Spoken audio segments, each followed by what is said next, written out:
Olá! O Brasil encontrou uma forte vocação para a realização de documentários. Com grande diversidade cultural, o país é um solo rico para a colheita de saborosas histórias de diferentes sotaques. Nós estamos sempre examinando os oprimidos, subimos nas comunidades e vamos fazer filmes sobre as crises. E agora você tem o pessoal, por exemplo, Nós do Morro, fazendo eles mesmos. Esses filmes muitas vezes tornam-se uma forma de registro de nossa história. Mas com um detalhe, eles não são somente um documento. Seus diretores imprimem reflexão, representação e análise sobre o país. O documentário é um filme investigativo, é um filme que você sabe de onde você está partindo, sabe onde você pretende chegar, mas a rota que você vai fazer vai ser determinada pelo personagem. Outras vezes, o documentarista utiliza da sua vida para nos contar a história de algum lugar ou de alguém. Marcado por encontros e desencontros, o filme se enche de emoções. Além da necessidade dos ex-alunos se reunirem, refletirem um pouco sobre aquela vivência, sobre aquela experiência que nós tivemos lá atrás e contribuir, cada um da sua forma. A minha forma é através do cinema. Olá! Entrelaçados nesta malha de ideias, a realidade e a fantasia flertam. Os documentários ganham áreas de ficção, compondo uma narrativa cinematográfica. Quem ganha com tudo isso é o espectador, na sua revista do cinema brasileiro. O problema da educação no Brasil eu coloco da seguinte forma: existe um abismo entre o Brasil e a educação. Tem uma coisa interessante nos últimos anos, não é uma característica só desse ano, mas é marcante nesse ano, o fato de você não ter mais uma cara única para o documentário brasileiro. Quer dizer, a gente tem 7 filmes em competição, na competição de longas e médias, e os 7 filmes são não só tematicamente muito diferentes, eles são estilisticamente muito diferentes.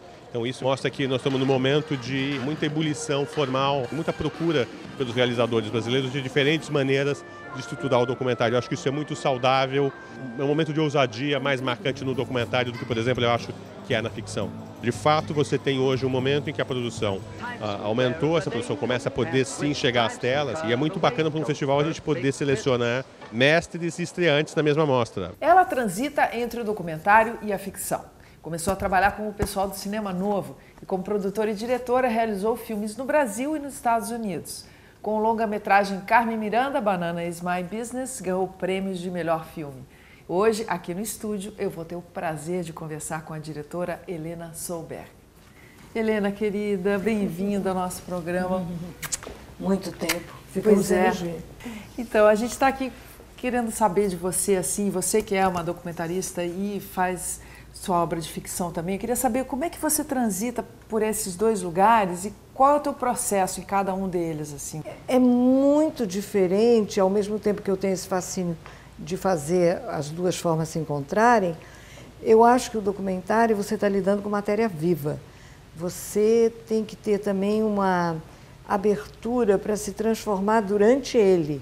Você não pode partir com uma ideia totalmente preconcebida, que você acha que vai provar. Aí são os filmes tese, filmes de mensagem, que eu realmente não suporto. Evidente que você tem um conceito antes, você tem uma ideia do qual é o seu assunto.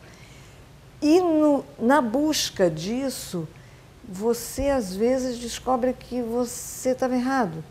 De repente aparece um personagem que desmonta tuas teorias, que te puxa para um outro caminho, né? E o documentário tem uma coisa também, que ele é feito na montagem. E o teu processo, assim, para um documentário, assim, você parte de alguma coisa que você gostaria de estar falando?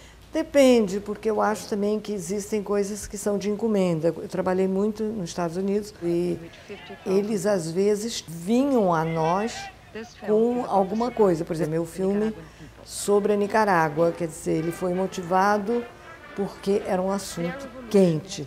Às vezes você tem um interesse pessoal e uma teimosia que, de repente, fica te perseguindo durante anos um assunto, por exemplo, Carmen Miranda.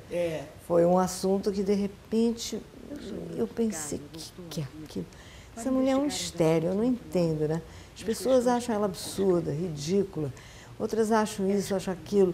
Mas, quer dizer, eu acho isso, que os assuntos surgem, por exemplo, o meu Vida de Menina, ficção, foi que eu não li esse livro na minha infância, na minha adolescência, como a maioria das pessoas dessa geração leram, mas eu, de repente, li uma coisa sobre a tradução da Elizabeth Bishop, que a Bishop tinha feito uma tradução fantástica. Aí li e me apaixonei pelo personagem. Né? O diretor Silvio Tendler está lançando seu mais novo filme, Tancredo, A Travessia. O documentário fecha a trilogia presidencial. Os 2 primeiros são Usando JK, uma trajetória política, e Jango. Tancredo, A Travessia conta a história pública de Tancredo Neves e revela bastidores da política. Acabou o ciclo dos militares, das carrancas de óculos escuros, das ordens unidas e das patentes. Eu penso nesse filme desde o momento em que houve aquela tragédia grega do cara conduzir o Brasil à redemocratização e na hora da posse não assumir e morrer. Ele era um cara absolutamente do bem, ele dizia, nós temos que discutir pelas ideias, não com as pessoas. E aquela maneira mineira dele ser, mansa, simpática e tal, leva as pessoas a verem nele apenas um político esperto, matreiro, que não corresponde ao que ele é. Na verdade, eu descobri um Tancredo absolutamente íntegro, corajoso, craque na política, sabia fazer os lances da política como ninguém, sabia negociar com o adversário, sabia tirar partido dessa negociação, mas ele nunca transigiu nos princípios dele. Para frente e para cima, mas dessa vez para que o Brasil nunca mais caia na noite estranha da ditadura. Tony Ventura estudou cinema no Canadá, já produziu e dirigiu documentários para o cinema e televisão. Ganhou com O Velho, a história de Luiz Carlos Prestes, o prêmio de melhor filme na 2ª edição do É Tudo Verdade. Este ano, ele lança no festival o seu mais novo longa, Vocacional, uma aventura humana, que recupera as memórias do ginásio vocacional de São Paulo, destruído pela ditadura militar. É preciso dizer que realmente o vocacional era subversivo. O filme, naturalmente, foi um percurso individual, mas ele está inserido dentro de um processo coletivo de uma geração de estudantes nos anos 60, de vocaciano, que chegando agora aos 50 anos, começaram a refletir um pouco sobre seu passado e a qualidade da educação que tiveram. E a qualidade da educação pública que tiveram. Eu, como meus colegas, os quais estão aqui no filme, fizeram parte dessa experiência pedagógica e educacional que foi pensada dentro do estado de São Paulo para ser uma incubadeira, um modelo da escola pública para o Brasil. Nós fazíamos parte do processo, nós que tocávamos a cantina, nós trabalhávamos com metal, com solda, nós trabalhávamos com artes. Era uma escola de formação onde o prático e o teórico estavam integrados. Então abriu esse mundo que minha cabeça ficou assim enorme, enorme. Uma escola que vinha de um pensamento de alguns filósofos franceses, onde o ser humano é o centro e o foco do assunto. Que bateu de frente com um Brasil que estava entrando no seu período mais duro. Porque se você bota alunos para pensar, para fazer uma reflexão sobre a realidade, não havia nada mais subversivo do que isso para a ditadura. Uma escola que juntava o pensar, o fazer, o voltar a pensar, o voltar a fazer. Tem uma inquietude criativa, intuitiva. O documentário Vale dos Esquecidos é o primeiro longa-metragem da diretora Maria Raduan, que está estreando no festival É Tudo Verdade. Com uma fotografia marcante, o filme retrata 45 anos de conflito entre índios, grileiros sem terra e poceiros no Mato Grosso.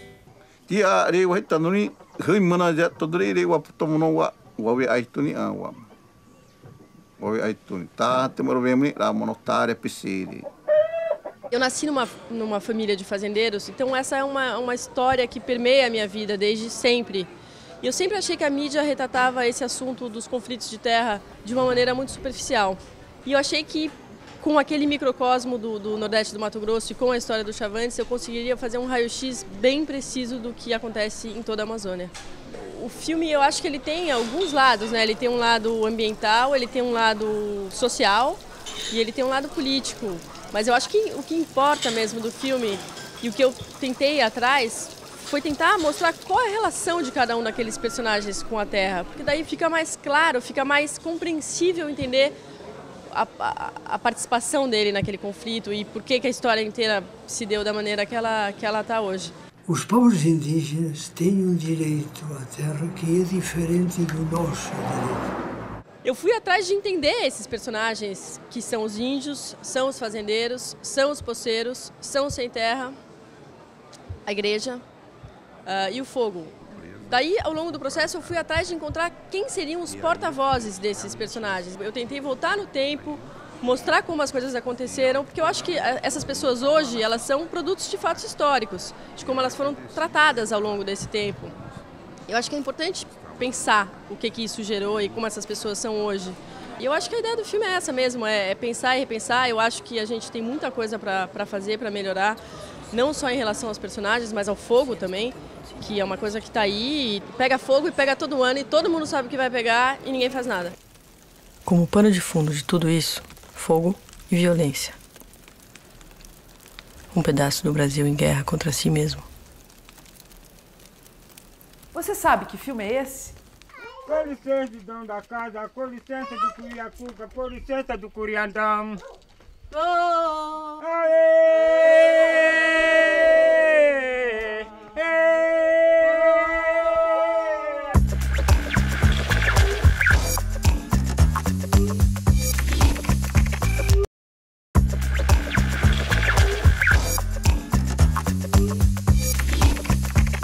Se você for maltratado num lugar discriminado, você falar que vai chamar a polícia, ninguém se mexe. Ninguém se manifesta. Se você falar, eu vou na imprensa, vou chamar a imprensa, eles mudam na hora. Houve uma aproximação do público em relação ao documentário, muito marcante. Agora, eu acho que também houve uma aproximação dos realizadores e do documentário em direção ao público. Eu gosto de brincar que para namorar precisam os dois quererem, entendeu? O público reagiu muito positivamente com o surgimento de Tudo Verdade há 16 anos, porque pela primeira vez no Brasil você tinha uma janela específica para o documentário brasileiro internacional. Então, eu tinha certeza que havia uma demanda, uma procura, uma busca pelo público de documentário e que ele não encontrava naquele momento nas salas. A gente está falando de meados dos anos 90. Naquela época, a gente tinha em média 2 documentários brasileiros em salas por ano e 1 internacional. E hoje em dia a gente tem 30 brasileiros e 20 internacionais. É uma mudança bastante expressiva. Essa presença forte do documentário brasileiro nos festivais internacionais, nós estamos atentando mais para isso agora e valorizando mais isso agora. Mas isso tem acontecido há 30, 40 anos. Eu não tenho a menor dúvida que a presença dos documentários nos festivais mais importantes documentários do mundo é muito mais marcante do que a presença da ficção brasileira nos grandes festivais de ficção do mundo. Qual é a relação que se constrói entre o documentarista e o personagem? No documentário De Olho na Rua, o diretor Sérgio Bloch retrata o dia a dia de pessoas que transformaram as ruas da cidade em locais de trabalho, como ateliê, palco, oficina, balcão, terreiro e comércio. Marcamos um encontro com Sérgio Bloch e alguns personagens do seu filme para saber o que mudou nesses últimos anos e como foi fazer o filme. Minha dona Mariquinha, se eu pedir você me dá. Minha dona Mariquinha, se eu pedir você me dá. O Olho da Rua é um filme que eu fiz, eu rodei ele em 2000, né? Eu tinha feito um filme em 95, que lancei em 97, chamado Burro Sem Rabo, sobre catadores de lixo, no Rio de Janeiro. É o que me atraía muito, essa coisa desse universo da rua, das pessoas que vivem o dia inteiro expostas na rua, né? E aí, naturalmente, me veio a ideia de fazer um outro filme sobre outras profissões de rua. Desliguei. É Maria, Mamulengo. Estamos chegando. A gente se encontra na Carioca, no mesmo lugar que a gente filmou há 10 anos atrás. Tinha mais eventos acontecendo na rua do que hoje. A gente, de um tempo para cá, até com a coisa do choque de ordem, deu uma diminuída na frequência na rua. Os próprios personagens que a gente vai encontrar hoje, que é a Carroça Mamulengo, não estão mais na rua também. Olá! Eles fazem excursões, né, apresentações temporárias pelo interior, mas é muito mais em lugares fechados hoje. Hoje, assistindo O Olho da Rua, emociona muito, porque mostrou justamente um período que a gente estava fazendo uma transição. Foi quando nós viemos praticamente para o Rio para lançar o nosso CD Alumiação. Era um trabalho totalmente despojado, né, com a cara e com a coragem ali, os meninos todos pequenininhos já aprendendo ali as primeiras funções cênicas, e brincar nesse espaço aqui foi uma coisa assim incrível. As imagens do Olho da Rua daquela época foram, assim, impressionantes. Mas era mais comum vocês estarem na rua do que hoje? Era mais comum. Eram menos caixas, menos adereços, menos instrumentos, fazíamos um espetáculo todo acústico. Então o ato de vir para a rua, com os meninos todos pequenos, cabiam num carro pequenininho, botava todo mundo no colo e a gente conseguia vir para a rua com todo mundo junto. Porque durante muito tempo o Carroça se manteve do chapéu, isso é uma verdade. Mas chegou um momento que o chapéu não conseguiria nos manter mais. Então o Carroça começou a atuar em outros espaços. E hoje a gente sente a necessidade de voltar para a rua, porque a rua é uma escola. O espetáculo já vai começar!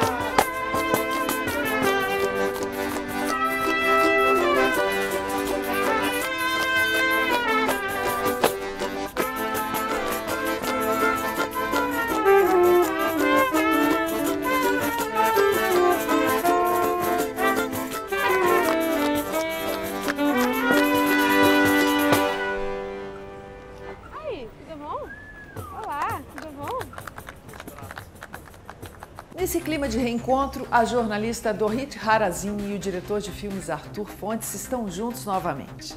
Há 10 anos, em Brasilândia, eles filmaram um cotidiano de uma família de classe média paulista que virou o documentário Família Brás. Agora, eles retornaram a São Paulo para retratar as mudanças sofridas pela família Brás. O resultado desse trabalho gerou um novo documentário com o título Dois Tempos. Estamos no bairro de Brasilândia, periferia norte de São Paulo. 10 anos atrás, produzimos aqui um documentário sobre a classe média brasileira. Passada uma década, estamos de volta. Há 10 anos atrás, eles estavam tendo uma dificuldade enorme, não estavam empregados ainda. E a gente fez um filme sobre isso que passou a família Brás. E o filme acabava com todos os filhos e todos os membros da família fazendo uma previsão do que aconteceria com eles daqui a 10 anos. Aí, quando a gente viu o filme pronto, falou, pô, vamos fazer de novo. Daqui a 10 anos a gente se encontra. A gente voltou para lá em 2009 e pegou o processo assim no momento em que eles estavam realmente bem. Eles tinham um carro que eles dividiam entre todo mundo da família. Hoje em dia, cada um tem o seu próprio carro. Minha próxima meta é meu apartamento. Como diz minha mãe, não dá para morar no carro. É um instantâneo dessa ascensão social. Um garoto era motoboy, hoje em dia ele é técnico de raio-x. Quais são as aspirações, os sonhos? Eles falam muito em sonho. E a principal razão dessa família ter dado certo é porque elas têm uma matriarca, que é a Dona Maria. Aquelas mulheres brasileiras que, sabe, coitada, não teve educação nenhuma, foi empregada doméstica e tal, mas tem uma cabeça incrível, educou os filhos super bem. E aí o filho mais velho saiu mais intelectual. É um cara que gosta de ler filosofia, gosta de Platão e Aristóteles. A outra filha é uma batalhadora, é uma vendedora, é a que está se dando melhor na vida. O ano passado eles viajaram pela primeira vez de avião. Eles estão assim nesse momento de mudança de hábitos mesmo, eles estão dando um pulo para cima, assim. Quando você vê uma coisa tão simples, né? É uma família que não foi afetada pelas políticas governamentais, federais, mas o desenvolvimento de São Paulo, o desenvolvimento do Brasil nos últimos anos pegou a família. Geralmente a gente tenta olhar ali da Avenida Paulista olhando a periferia. A gente tinha essa vontade de... E como a periferia vê São Paulo? Eu tenho como ver a realidade de uma forma diferente, porque se você está lá, você é mais um no meio deles. Se você vem para cá, você é mais um analisando eles, né? A diretora Carla Gallo registrou o processo criativo e as crenças de um dos maiores artistas plásticos do Brasil, Nelson Leiner. Esse registro se transformou no filme Assim É, Se Lhe Parece. Qual que é o seu norte como artista? O que você busca? Uma fada. Que vem com uma varinha, a galeria precisa de trabalho, vem com a varinha, bate assim e manda trabalho para a galeria. Eu acho que foi bom porque normalmente a gente tem essa ideia de que para você falar sobre um tema você tem que ser especialista sobre um tema. Foi bom eu gravar rápido e depois também ter bastante tempo na montagem, porque eu acho que foi o tempo de montagem que possibilitou a gente achar a forma do filme, achar os elementos para poder traduzir o Nelson, que era a vontade que eu tinha, né? A montagem foi a busca de um filme que traduzisse a essência do Nelson, que é um cara brincalhão, despojado, muito crítico, muito irônico o tempo todo. Então, quais os elementos a gente podia trabalhar para transmitir isso, né? Então, os elementos que a gente encontrou foram música, as cartelas, que na verdade elas fazem um jogo, assim como as músicas também, elas fazem um jogo irônico com as sequências, material de arquivo, né, algumas imagens de foto, algum Super 8 que o próprio Nelson captou.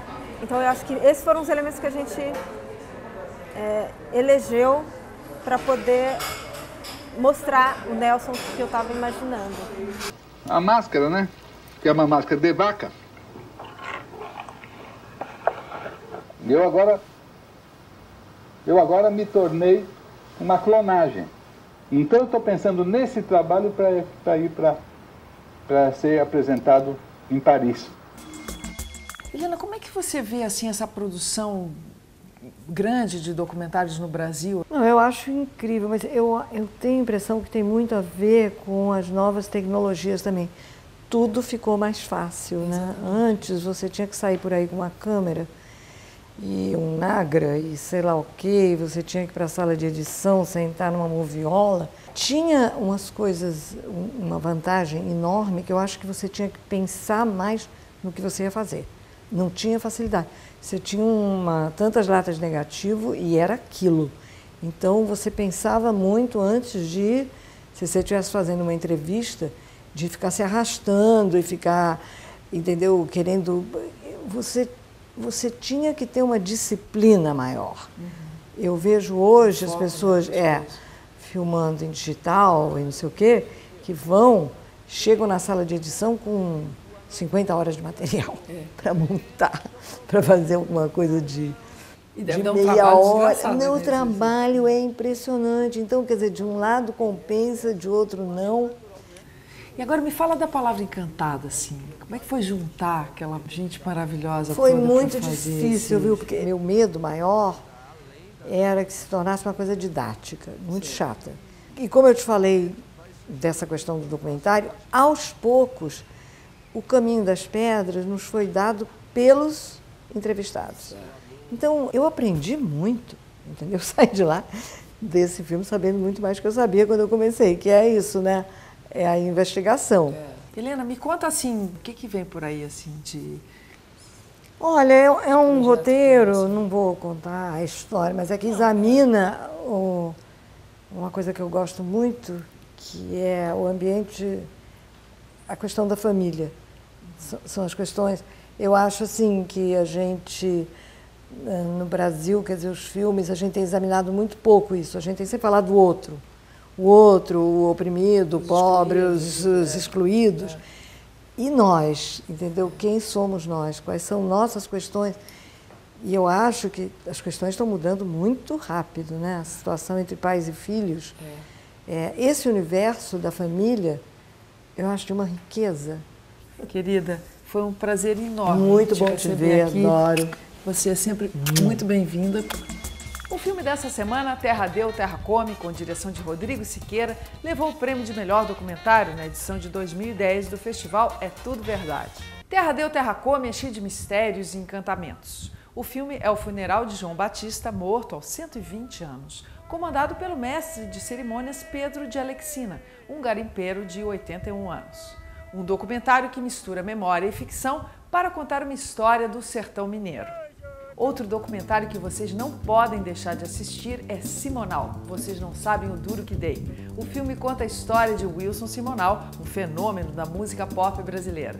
O programa está terminando, mas semana que vem tem mais. Um beijo. Tchau. As pessoas lá não jantou, não é? Bom, então agora vamos cantar ao alho e óleo. Suave.